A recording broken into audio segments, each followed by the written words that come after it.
Hello everyone, my name is the Chemist77 and welcome to episode 34 of Farming Minecraft. Now this is something a little different, and I only really just realised this as I started recording. Yeah, so on stream a few days ago I built up a nice big tower. Nice and decorative, just something as a little centerpiece to my industrial district. And I'm not really like showing it in the video because it's not farm. This the YouTube bit of the series is mainly farm based. But if you did want to go and watch me build it up live on stream, then you can check the VOD out over either on Twitch or on my YouTube VODs channel. But yeah, I was really pleased with this. I think this is the first time I've actually done something decorative in the world, and it doesn't look too bad. Of course, though, it does still have a little bit of redstone in, being me. I did not mean to go through the gateway there. Yeah, we can see we've got a drop chute to go straight down. We've got a bubble column here. And if we fall down here, you will find that there is no way out. Except that there is, because if I pulse my shield or light a firework, ow, the doors do in fact open. And this is basically using calibrated sculk sensors here. And we've got it set to a power level of 3. And I can't remember the exact name of it, but it's like player interactions. So I can't work out. Yeah, so that won't do it, but you know, lighting a firework, using a shield. I think no, equipping armor is a different thing. Was it power level? But yeah, I can go through. I can pulse my shield, and the doors will quickly open and shut. And yeah, I was really pleased with that. With how it came out. We can go up these twisting vines here and look out on eventually where we'll have some farms built.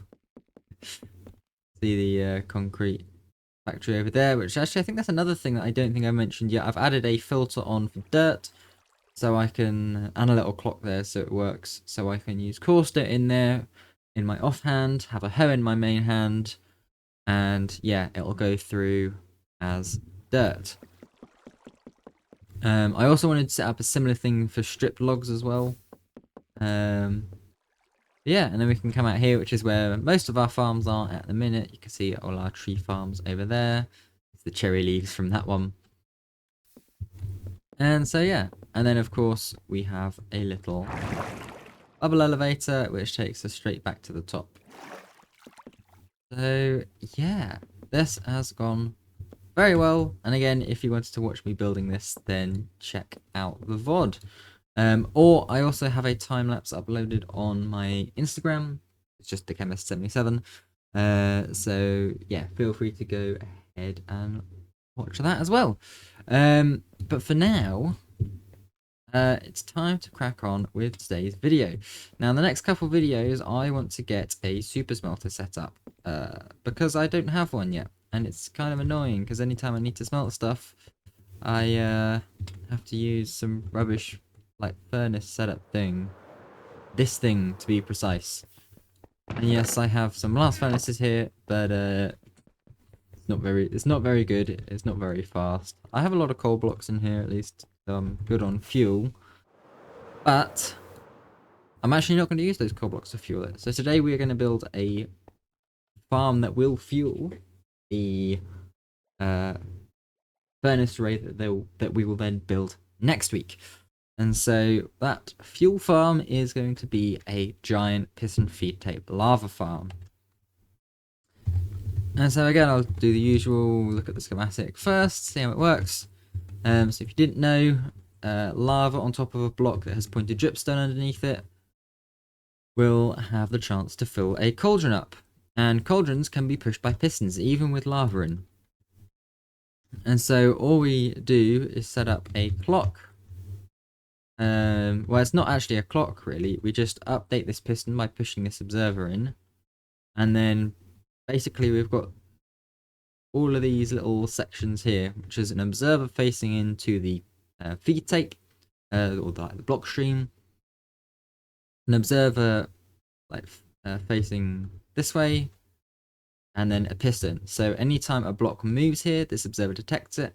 This observer detects that observer, which then pulses the piston, which fires the block that has now moved into here. And it just keeps going round and round, and then when we get here, it goes up, and it goes round again, and we get here, and it goes up, goes round again, goes up, and then when it gets to here, it gets pushed down. And basically, I will stand here, facing up, with buckets in my hand, and a full inventory, that is the key thing.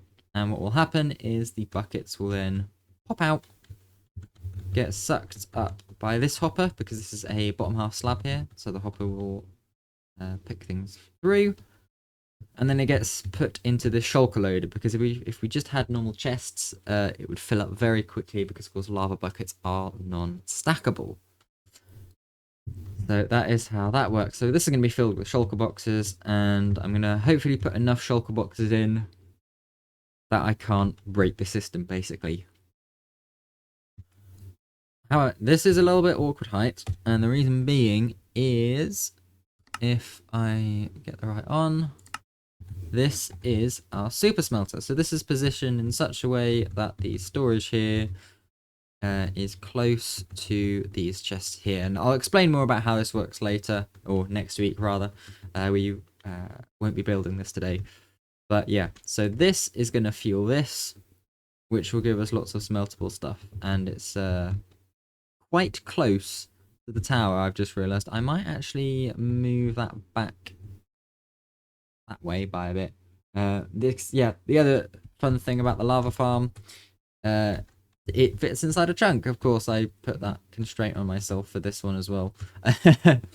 But yeah, so I'm actually going to move these a chunk that way, I think, which should give a bit more space around here. You can see it's a little close to the bamboo farm here. But yeah, but I'm going to do this how I did last week, and we're going to build this up live on stream. I'm supposed to be going live in about 15 minutes. And then I realized I should probably record the intro for the video. So yeah, so I'm gonna go live, build this up. Of course, as always, we'll be doing a time lapse, and yeah, I'll see you once I've finished and I can show you the farm actually running, which will probably make a lot more sense than me trying to free cam explain my way through this. Anyway, I'm gonna go stream, but for you guys, let's get into a time lapse.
And there we go, one nice big lava farm built up.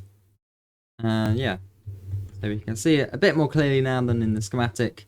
You can see here how our piston VTEC works, just with observers and pistons.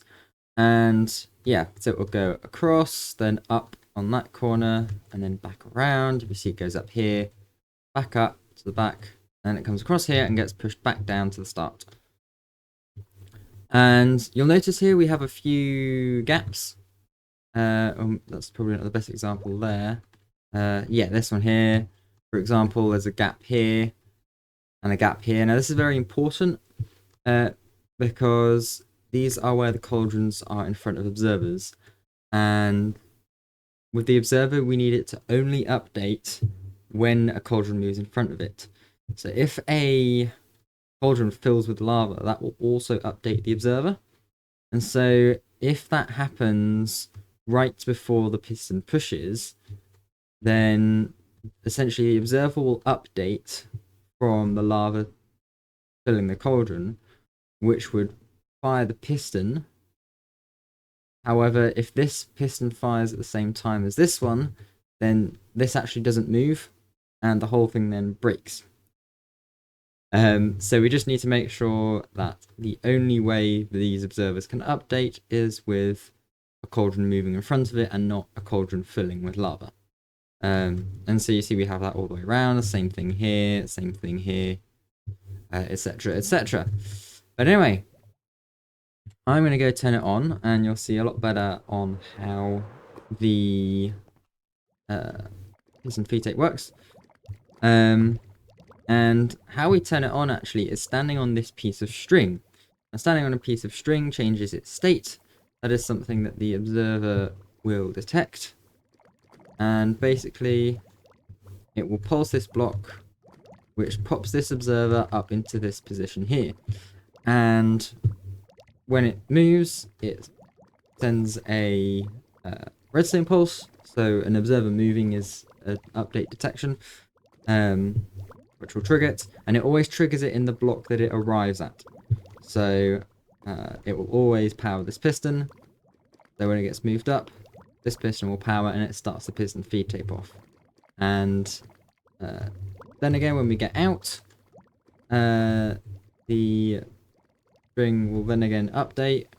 The observer will then use the sticky piston to grab the observer back down. And so yeah, so because it's a very short pulse, the sticky piston will actually spit the observer there. Again, I'll show that once I step in. So I have a few buckets in my inventory. I've also filled all of my slots. That is very important. And so if I go stand in here, you'll have heard the pistons go. And so we can see this observer is now here. Sticky piston has spit the block out. And we can see all the cauldrons moving around. Top layer. And it gets moved all back around. And there you go. So what I'm going to do whilst I'm in here is I'm going to look up. And I'm going to hold right click. Which I believe my hotkey for that is that. I should probably take my shield off though. And we may need to wait a little while for some lava cauldrons to come.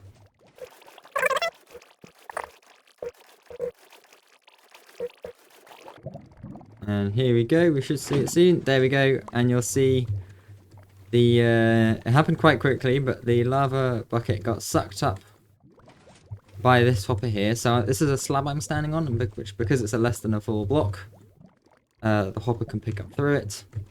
And we just have a little system here. You'll see it go again.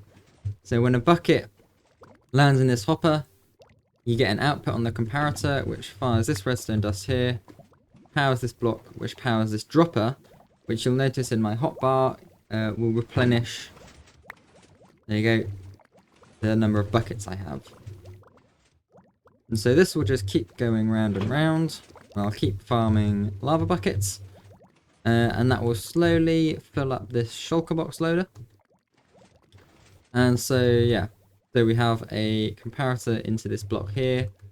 And we have 2 bits of redstone dust. Now this comparator is powering this block, which has redstone dust on top. So the comparator is powering this redstone dust. However, this redstone block is also powering it. So because of how the redstone dust is set up, this redstone dust has a power level of 15 and this has a power level of 14. Now what that means is only when this shulker box is full, this comparator will have an output of 15. Which means this block will have a power of 15, which means that this redstone dust will then update to a power level of 15. Which then will rapidly lock this hopper by powering it, which then this observer will detect, power this piston, and this is, yeah, so powering this air block above the sticky piston will power the piston, which will then break this shulker box, which will go into this hopper and into this chest. So it's a little bit convoluted, it's a bit difficult, it's a little bit yeah, a little bit awkward navigating around here. And then basically, once this shulker box is broken, this observer will retract, and you can see the arrow on here is pointing to where it powers. So once it retracts again, it will power the dropper here and the dispenser, because it's essentially powering the block next to the dispenser, and that will dispense another shulker box into this spot, which will keep it loading. And anyway, you can see we've gotten right through to quite a few lava cauldrons now. Yeah, so I'm going to leave this running for a bit, and hopefully, yeah, we'll get a shulker box or two of lava buckets at the end.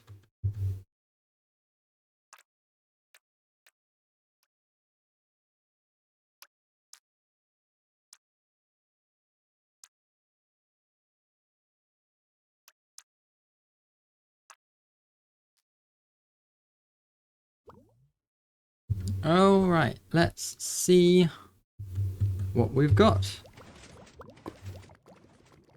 I accidentally...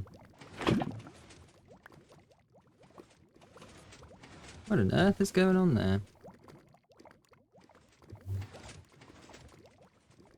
Anywho, we step out here, we should see that it turns off.